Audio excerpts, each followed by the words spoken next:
I came to do a wellness check on my father and my brother who live together. My brother reports that my father is deceased, and my brother says he is dying and has... If you move, there's a hole in my heart.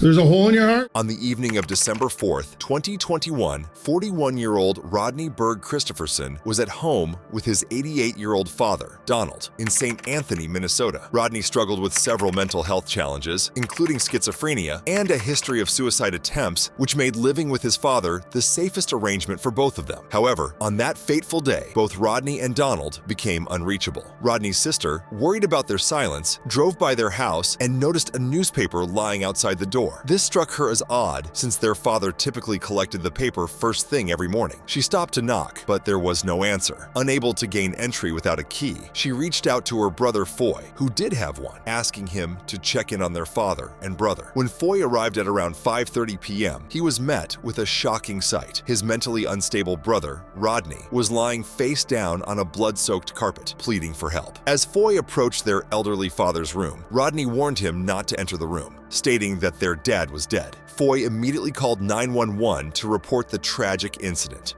What is the address of your emergency?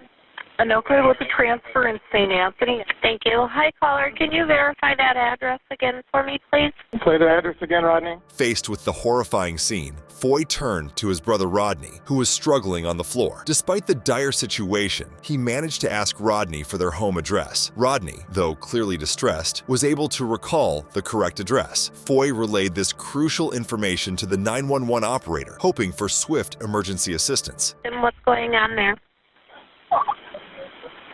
I came to do a wellness check on my father and my brother who live together.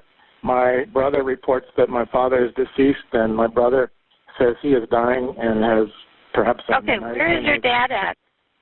He is in his bed. Okay, have you been in there? Is he breathing and conscious yet? My brother says he's dead. Don't look. Okay, sir, can you go in there and check for me so I know what we're sending for? He's deceased, and he's been... Okay, sir. Have you been in the bedroom like I asked you to? Yes. I looked at him and I touched him. He's deceased, and he's been beaten. Is he breathing?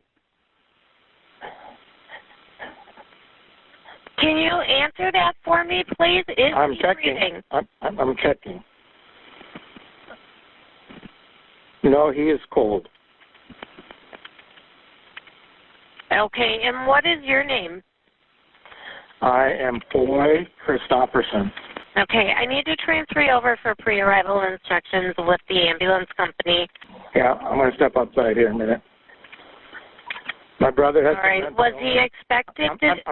I don't need to know about your brother right now. Was your dad expected to pass away? No, I suspect my brother beat him. Okay. Let me transfer you over for pre-arrival instructions, okay? The 911 operator kept Foy on the line while she reached out to the appropriate authorities. Based on Foy's account, the situation seemed like a homicide, demanding immediate attention.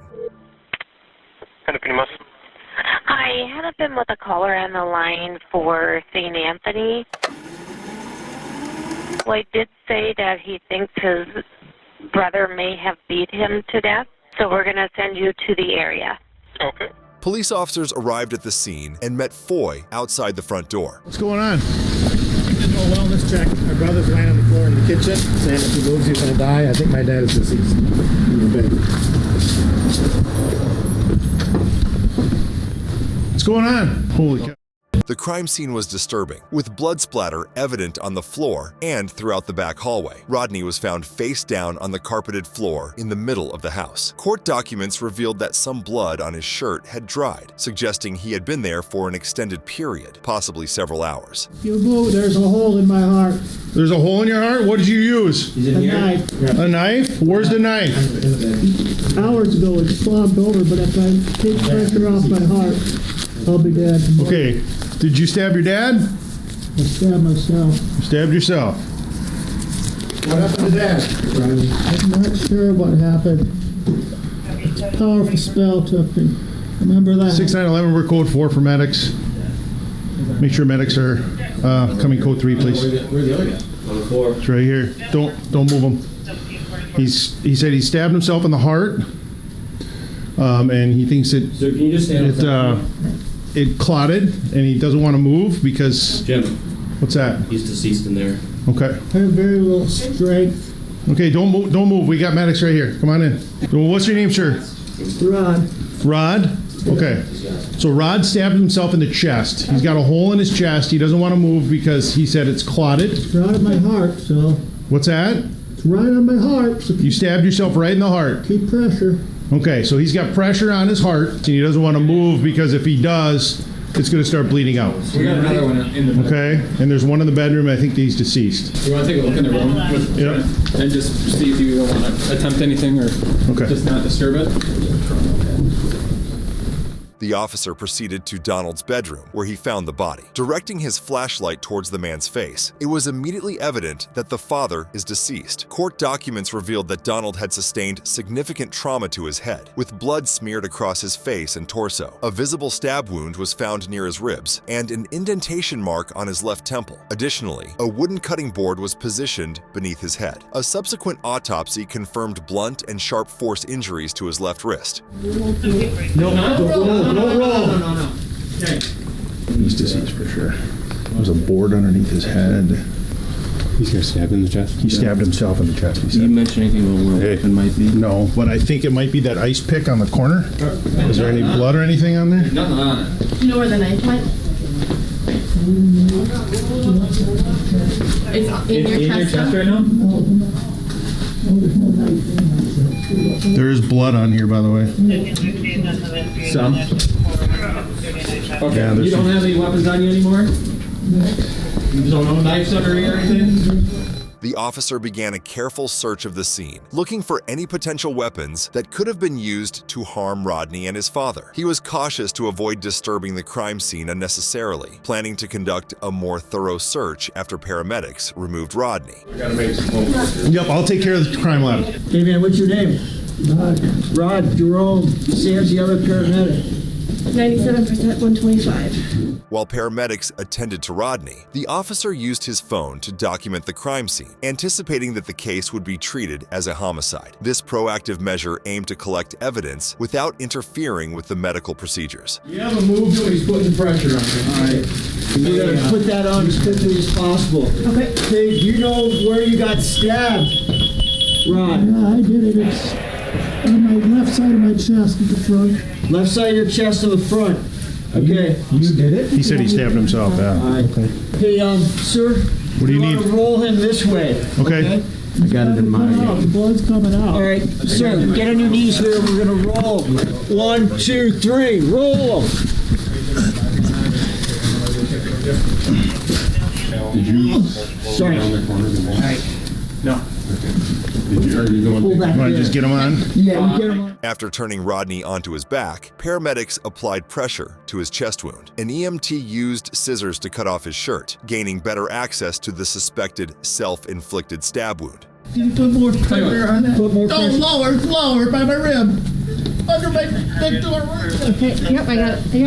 We're going to put the full canvas here. Okay. Yep, I'll take a picture of it in a minute. I'll help him with this. Okay, sir, get back on that side. We're going to roll him towards you, Yep. and then we're going to flick him down on this, okay? Okay. So, you got him? 1, 2, 3, roll him. Okay, bring him up. Okay, got him. You want to scoot him up further that way? Yeah, I'll grab his arms. Okay, ready? 1, 2, 3. There we go. Got him. I got the pools. All right. On my count, hold on a second, I'm going to jab my face. 1, 2, 3. After assisting the paramedics in transferring Rodney onto a canvas stretcher, the officer helped them secure him to a gurney for transport to the hospital. As the officer continued his search of the house, he discovered more bloodstains in the back. He then stumbled upon an 18-inch mallet and another knife on the bathroom counter. Ooh. Okay, I got a knife and a sledgehammer in the bathroom, and I think this guy got bludgeoned to death. This is definitely going to be a homicide investigation. There's a lot of stuff here, so.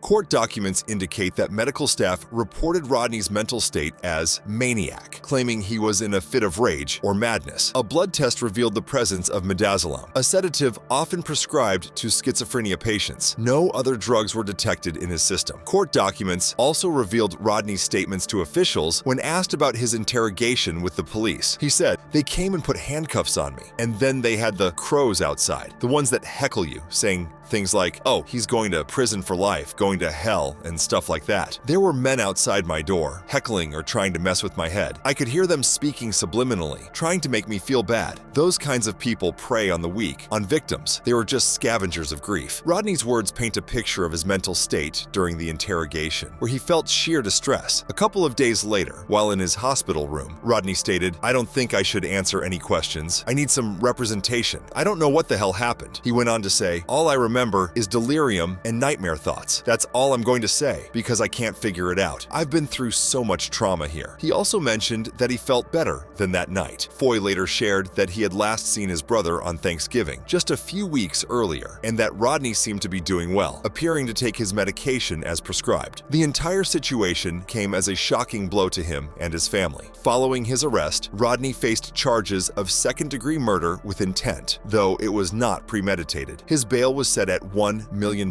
Less than a week later, his attorneys invoked Rule 20, a procedure where mental health experts evaluate the defendant while incarcerated to assess whether they understood the moral implications of their actions at the time of the crime and if they possess the mental capacity for a fair trial. Additionally, Rodney's case was shifted from a jury trial to a bench trial, meaning the judge would render a verdict based solely on the facts and professional insights rather than the opinions of a jury. During his evaluation, court documents revealed that Rodney perceived himself as a victim in the case. When questioned about the events that occurred, he responded, "Now that I've read the reports, I don't think it's fair to ask me that. It's like being put in a position with all these things, and I don't think it's right to question me about it. They're holding me on probable cause, which feels like I'm being treated as guilty until proven innocent. It's a terrible, tragic situation, and I feel sad, but I'm certain I never intended for this to happen. I've never hurt anyone." Rodney pointed out that there was a record showing he hadn't refilled his medication for 3 to 4 months and remarked, "So hopefully that looks, in the case of the court, hopefully that looks good." He continued, "That could be one of the triggers, conceivably, but I think it was a number of things. There really wasn't a trigger. It was just out of nowhere." He also mentioned experiencing short-term memory loss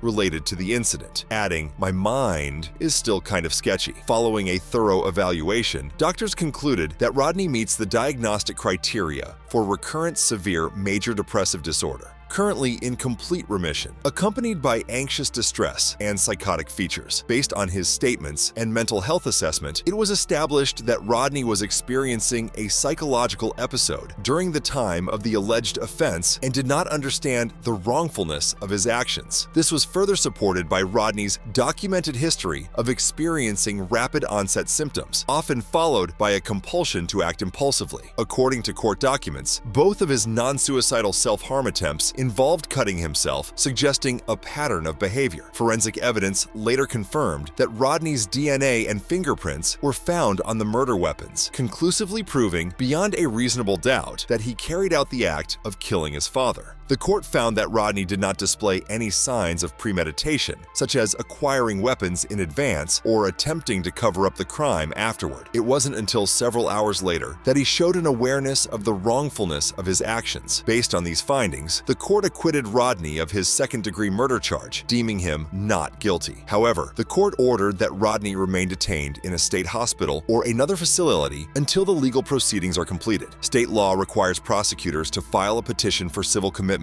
following a not guilty verdict of this nature. After due process and input from medical professionals, a judge will determine if Rodney should be civilly committed. The court trial is scheduled for August 30th, 2024. Rodney's attorney shared that while he has regained competency through treatment, he still struggles with the emotional burden of having killed his father. Rodney's attorney stated, "I can't speak for Rodney's family, but based upon my interactions with them, they are just all devastated. It's a tragedy of circumstances." The last case escalated into a murder investigation investigation, but this next one is about to spark an even greater disaster. Stay tuned as things are about to heat up in unexpected ways. In December 2023, authorities in Sheboygan Falls, Wisconsin, received a report about a restraining order violation. A woman informed dispatch that she had been living with 56-year-old Todd Hartzheim, with whom she was in a relationship. After filing for a restraining order against him, Todd was served with the legal documents that day. In response, he physically assaulted the woman, caused property damage, and made threats to burn down the house. He then tried to harm himself by inhaling fumes from an AX body spray can. When a deputy arrived, they found Todd inside the residence, holding a gasoline can and refusing to exit the home. No. No. Dispatch, are you in contact with a female? At that moment, the deputy was unsure whether the woman was still inside the house, adding to the intensity and urgency of the situation. Come on, man. Dude, seriously. Get the away from me. Get the away right now. Get. Fire started. Get the away from me. Dude. Get out of this house or I'll keep doing it. Get. Go away. Dude, put it down. Go away. Put it down. Is my other deputy inside? Yeah, I think so. That one you can't get in. Wait, where is he? It's done. But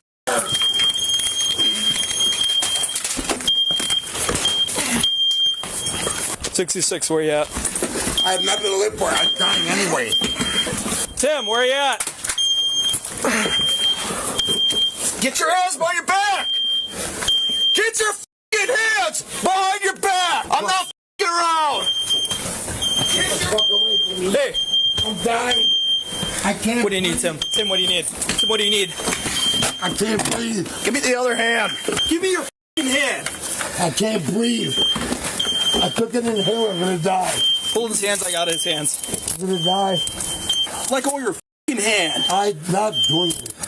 All right, he's handcuffed. Get your ass up. Get your hands.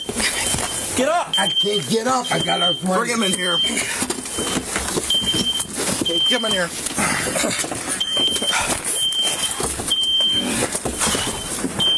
Get up. Bring him in here. Close that door.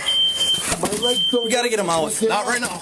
Due to Todd's refusal to cooperate and the thick smoke filling the house, deputies had no choice but to retreat and leave him inside temporarily. The situation had become too dangerous to remain nearby without risking their safety. We gotta go. We gotta go.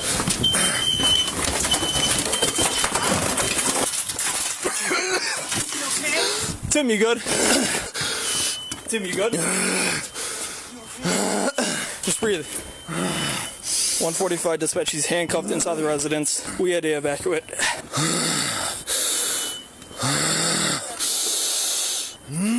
You good? Yeah. Here, 1 second. Hold on. Dispatch, we need fire on 33. Suspect is still down in the house. He's gonna be in a bedroom. Get a fire extinguisher. What else?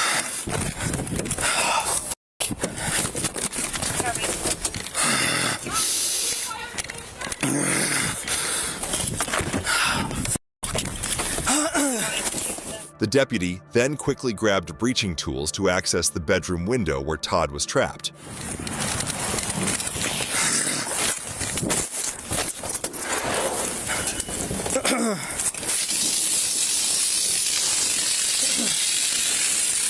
Anybody got a ladder? You have a ladder? Oh, that's nice.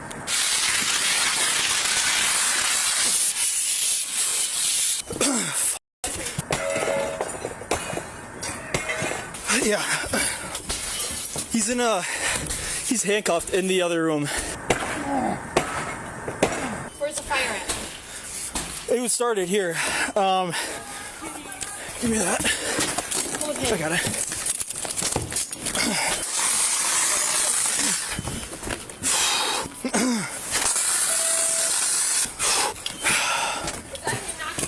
I don't know. I don't know if that's him on the other side. What's that? You got another one? I'll just at least contain it if you want to hand me that. Okay. Do you want to help Tim on that side? I don't know what he's doing. Yes, there's someone in there.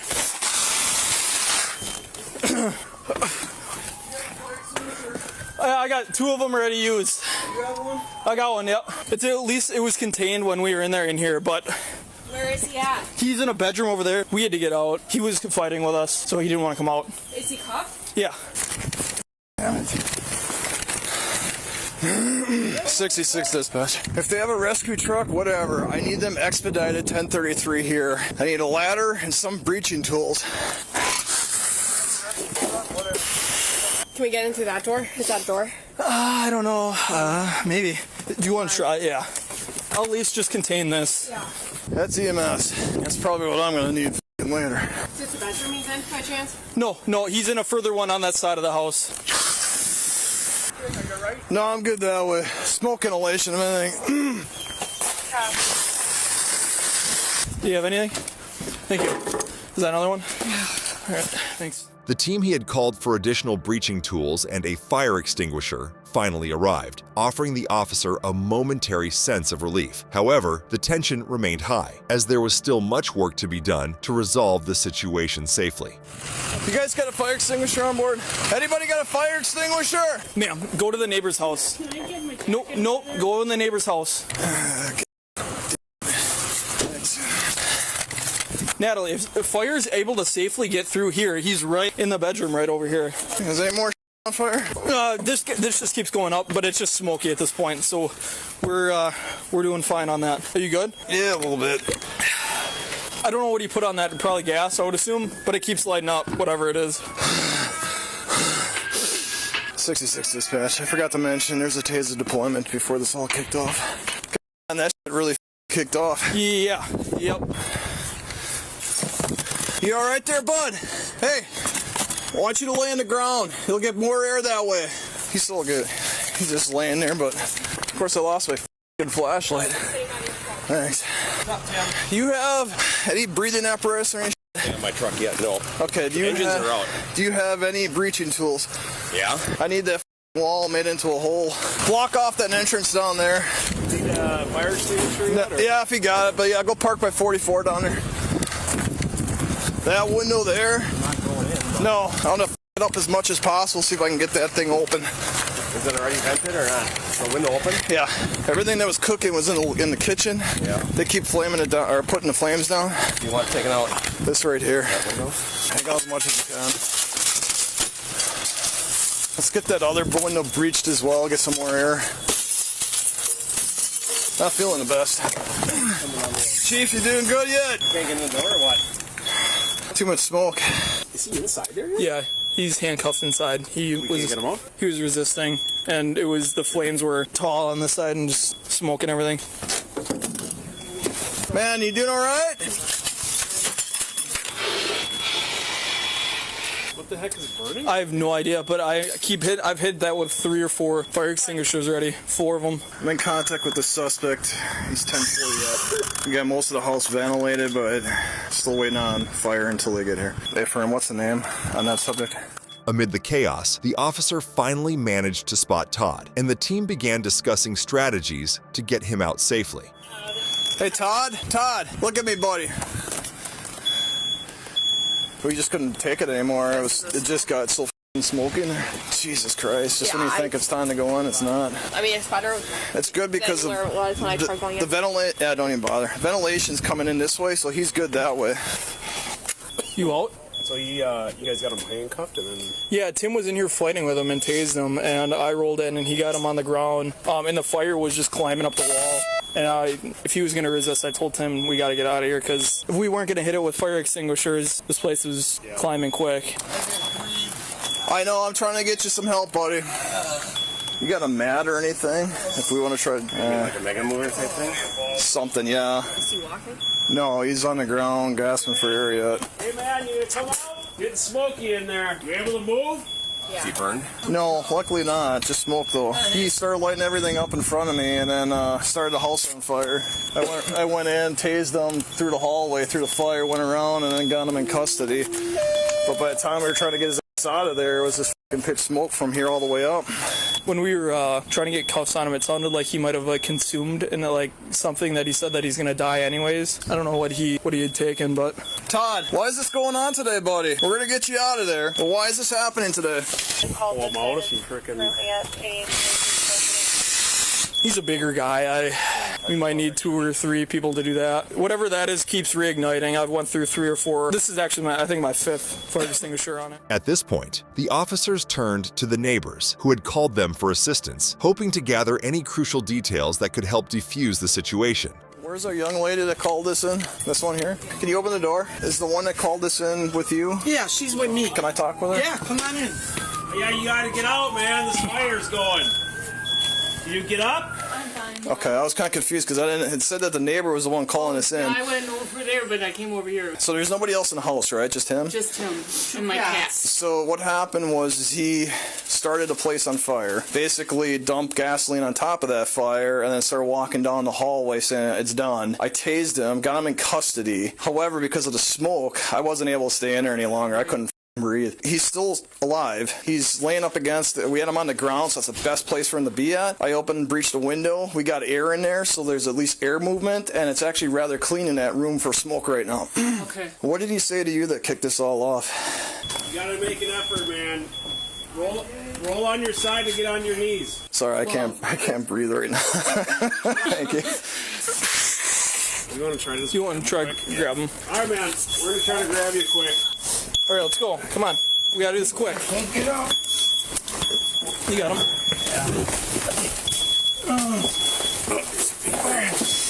All right. You want to just bring him down the stairs this way? Yeah. It all started because I gave him eviction and restraining order. He said it wasn't going to end the way I thought it was going to end. You good? Yeah, you're good. And then He went into back, and I heard him spray, and he's got problems. yeah. I heard him spraying something. Do you know what that was? Axe. Axe body spray. That's a good way to get high, but I don't think it's going to kill him. We were able to extract that gentleman out of the residence. I can't. Set him up. Squirted it right in his mouth. Yeah, well, at the end of the day, I got to go make contact with those guys. I'm going to have somebody come here and take the investigation. So just bear with me, okay? Okay. Sit. Can't breathe. You all right? No, I can't. Can't breathe. I got to stay. You guys got him out? Yeah, we got him out. Oh, fire just went in there for him. I can't breathe. He was right by the back door. He's out! He's out! Get the cats. He's out! We got him out! How's your breathing doing? Can't breathe. Yeah. Can't breathe? What did you inhale before the fire? What were you inhaling before the fire? Let's get him further away from the... Are you able to grab his up inside? Can you walk? Can we get you I up? couldn't even see him. It was a blind tase. You able to My stand? legs are bad, but I can probably walk. Okay. All right, let's not try it. Let's just drag him. If you're somebody able to get us one other side. I can walk. Don't do that. Oh, please. I can't breathe. Yep. Well, we were asking you to walk for the past 10 minutes.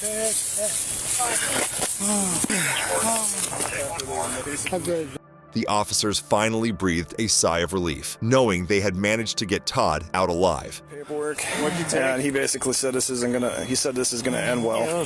When the other room started sucking down Axe body spray, like he's got like that. So she was worried that I was going to close off his lungs. But then when I got here, I couldn't open up the door. He's sitting there with the gasoline already poured on the floor, and then he was lighting a piece of paper. So he eventually got on a fire and made an entry through there. We had a fire about 3-4 feet high.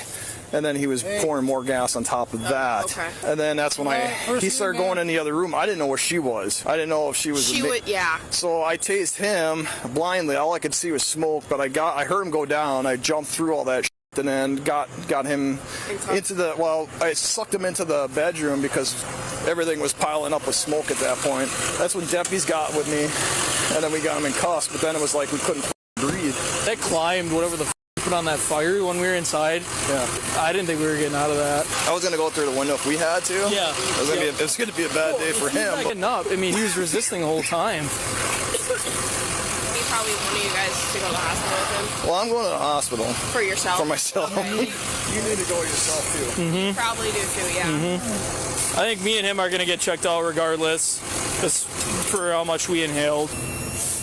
Oh, okay, it's soot. I thought your lip was bloody. Oh, no. You're covered in soot. I've got up my nose, yeah. Well, like I was talking to Tim, what are we supposed to do? He's resisting us, and the whole hallway there was getting engulfed. Yeah. It kind of cleared up there when I saw him. Does he live here? It didn't sound like it. It sounded like there was a restraining order against him. That was granted, a temporary one that was granted today. Today? Was he served? I don't know. That's what I need to find out. I don't know since we've been here. Here? Yeah. I've never been. I don't know. I haven't either. Fourth or fifth time now. What was it for you guys? Everything. Really? Yeah. Were we ever involved? What's that? Were we involved at all? Yeah. In a couple of them? Yeah. I didn't realize that it was actually burning inside. Oh yeah. Oh yeah. Oh, because I came around and it was already started, and they were rolling in the other room. Yeah. Todd faced multiple charges as a result of his actions, including felony counts of arson, criminal damage to property, and battery. He was also charged with misdemeanor counts of disorderly conduct, resisting and obstructing an officer, and intentionally abusing a hazardous substance. Most of these charges were categorized as domestic abuse and repeat offenses. He was given a cash bond set at $250,000. About 3 months later, Todd entered a no-contest plea for the arson and battery charges, leading to the dismissal of the other charges at the prosecutor's request. Ultimately, he was sentenced to 8 years in prison, followed by 10 years of extended supervision.